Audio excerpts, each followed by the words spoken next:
στο κομμάτι.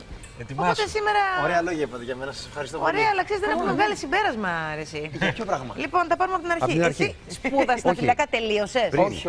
Πριν. Στον Πειραιά, μεγάλωσες? Όχι. Λάθος έκανες. Απλά πήγα. Πήγε, πέρασε, πήγε. Ναι, αλλά είσαι από πού? Η γειτονιά σου ποια είναι, ρε παιδί μου? Σαν παιδί. Στη Βούλα μεγάλωσα, στη Βούλα μένω. Ωραία. Για πάμε παρακάτω τώρα. Σπούδασες ναυτιλιακά γιατί? Έλα μου, ωραία ερώτηση αυτή.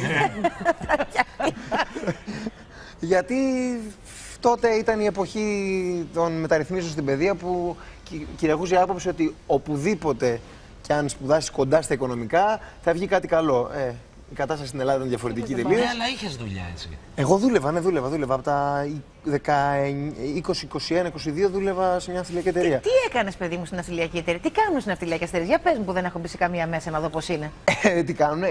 Είναι κόσμος με κουστούμια μπροστά σε υπολογιστές. Ναι, και τι? Κάποια καράβια μακριά, Ναι. τα οποία τα ελέγχουν και τα μεταναυλώνουν.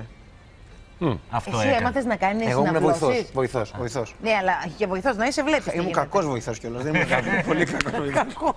Πολύ κακός βοηθός. Τι δηλαδή, τι βοηθός, τι αυτό που λένε στα ελληνικά, Assistant δηλαδή broker. Στα ελληνικά. Ήσουν broker. Σε βλέπω με άλλα μάτια. Είδες τώρα. Άμα το ήξερες αυτό, θα έλεγες κάτι διαφορετικό. Να σου πω, τα μουσικά όργανα πού τα έμαθες? Σε αντιδιαστολή με το assistant broker είπε κάτι να το σπάσει λίγο αυτό.